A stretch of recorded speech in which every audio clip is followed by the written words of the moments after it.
I'm Logan Crawford, and right now on Spotlight, we dive into the powerful and unapologetic essays of Isaac Madison in his wonderful book. It is called Get Your Knee Off Our Necks, Essays on Race in America. Madison is a lifelong activist, and he shares his decades of insights from his firsthand experiences during the Civil Rights Movement to today's ongoing struggles for equality. His essays offer a raw and unfiltered look at race relations in America, challenging the notion that true equality has been achieved. We're delighted to have this very powerful author join us here today on Spotlight. We thank the team at Atticus Publishing for helping us put him in the spotlight today, and we ask viewers like you to support authors like him by subscribing to our channel and by purchasing his amazing book. The links are below this interview. Isaac, thanks so much for joining us here today on Spotlight. Well, thank you very much, Mr. Crawford. And first, before we start, let me give honor to God. He's the only reason I'm here. So we can just go on from there. Amen. Honor to God as well. Let's start out with the title of your book because it's very, very powerful. Get Your Knee Off Our Necks. Obviously, there you're talking about George Floyd and his life taken from him when a police officer kneeled on his neck, right? Well, that has something to do with it, but more was that I was watching the funeral, and Reverend Sharpton, I was searching for a title. Let's just start that way. And there were several, but when I heard Reverend Sharpton say that in his eulogy, like, well, that sounds like a good title. And so I put that down. I had some friends. They said, well, it sounds good. So that's how it ended up. Yeah. But yeah, you can say that what happened to George Floyd was an inspiration. I would say it's more like the last straw. It's more or less, growing up and getting to the age where I am now, and just seeing that there has been some changes, but to me, just not really enough suitable change. And of just my little effort to put myself out there to try to hopefully, start, even moving the ball forward more. Yep, you've been working on this for a lot of decades, trying to get equal rights in America for African Americans. But America is falling short. Where are they falling short and what needs to be done still? Well, to be honest, well, let me start to say that I was a kid growing up in the civil rights movement. So I'm looking at all this that's gone on since that time. And where we have seen some we have seen some progress, and a lot of it has been, political. You see Barack Obama, he was president, and we're maybe on the precipice of seeing another historic move here with Kamala Harris becoming the next president, hopefully. That's my opinion, but she's out there, and it's still a historic campaign. So on a political realm, there's some, but there's more of a economic, where at the economic level where we need to see some improvement, where it's more of I call it moving towards economic equality, where at this point we have, well, it's either 2.7% to 4.2% of the overall wealth, the percentage of Black wealth relative to the wealth in America has been relatively stable since slavery at 2% or just a little bit more. I think Sean Rochester, he wrote in his book that he has a 2% rule, he calls it, in the book, The Black Tax, whereas we had 2% of wealth at the end of slavery. And then at the time he wrote that book was 2.7%. So what we need to do, in my view, and there's other people, I think it's John Hope Franklin, I forget what his name is. He's one of the leaders as far as the economic realm, is to move toward where we have wealth in relation to our percentage of population, which would be 13% of the wealth in the country. Yeah, there needs to be more economic equity for Blacks and African Americans in this country for sure. What role does systemic racism play in the issues you discuss in your book? Well,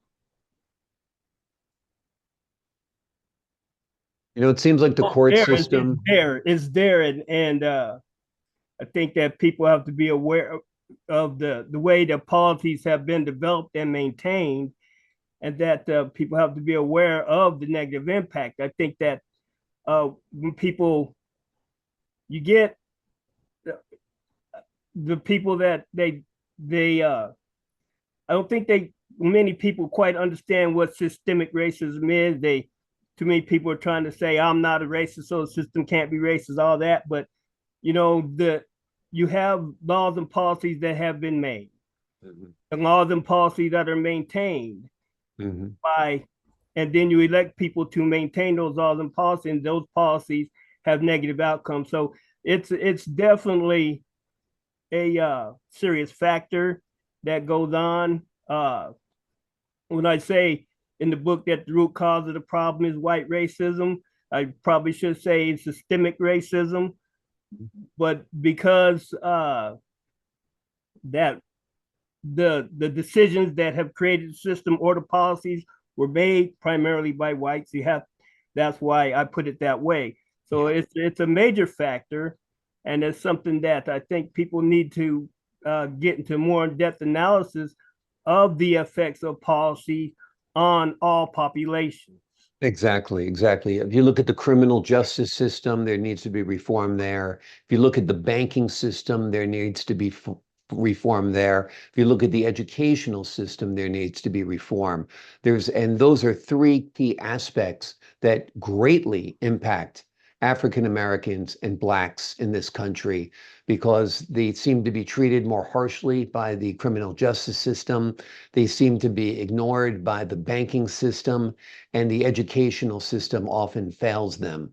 And it's hard to get that economic equity that we were discussing until those three major areas of concern are addressed, don't you think? Yes, that's true. And we'll start with the criminal justice system, because I think there's an assumption, and because there's this assumption that, I mean, I'm a black man, so black males are violent and they're just Mm. inherently violent, and this has been uh, a historic uh,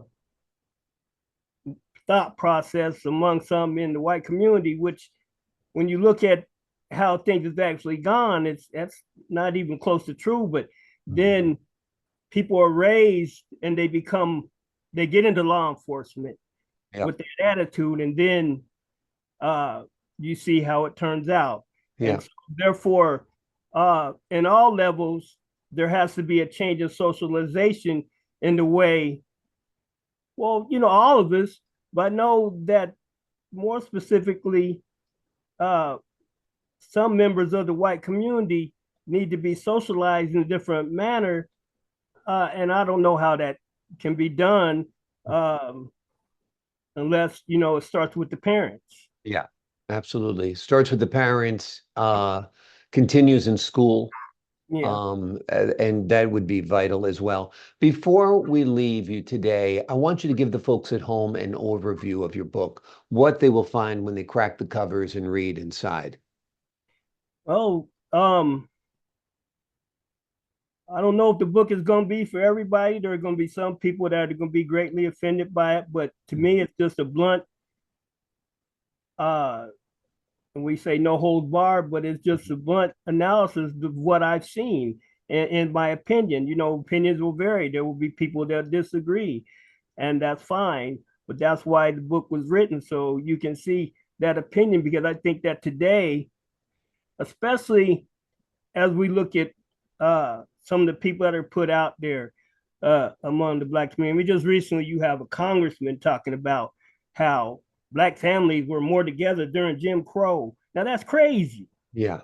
And yet these are the people that we see out there talking uh, as black people. And so we have to have other voices that say, no, that's crazy. This is how it's gone. Now, whether you like it or not, this is what we see. Exactly. And that's all I'm trying to do. And that's what the book is going to hopefully say to people as we look at it. And also, um, let's assess the effects of racism, because I don't think people understand the overall effects of it psychologically, spiritually, physically, what it does to the people that face the racism. When people are talking about violence in the Black community, well, when you have 47 million people walking around stressed out, PTSD is high, angry because of what they see, feeling that your intelligence is being insulted because you see the racism, but people tell you is not happening, or gaslighting as they call it, then you wonder why such things are happening. There's a wealth of information that's out there that says that negative health outcomes are caused because of racism. Oh, sure. People are hypertension is high, and when you talk about blood pressure, you used to, well, it's your diet. Well, maybe it's a little bit more than the diet that's causing the high level of high blood pressure or hypertension in the Black community. And so there, we need to start looking at what the actual damage is from racism, as opposed to thinking, well, it's just a few bad words or it's just some thoughts that people think. And, because it does have a whole lot, as I was researching this book, I learned a whole lot about how things affect us as far as race goes. That it was a whole lot more than what I thought myself. Exactly. Yeah, there's a lot to it. It's more than just being held back at work. It's more than just having families broken apart. It's more than health consequences. It's a spectrum of disorders that are caused by the burden of hate and injustice. And I think there's nothing more infuriating than dealing with injustice. And there is no doubt in my mind that African American and Black Americans deal with it every day. Every day. They're pulled over more by police officers. They're treated more harshly by the court system. They're treated unfairly in schools. They're treated unfairly in the banking system and beyond. Those are just the few systems and institutions that come to mind. So this is an important book. The name of the book is Get Your Knee Off Our Necks: Essays on Race in America. It is a must-read for anyone looking to understand the complexities of race in our country. Isaac, thank you so much for being our guest here today on Spotlight. Thank you very much, Logan, and you have a great day. May the Lord bless you in your work. Thank you. I appreciate that, sir. God bless you. To the folks at home, I'm Logan Crawford, thanking you for your time this time. Until next time on Spotlight.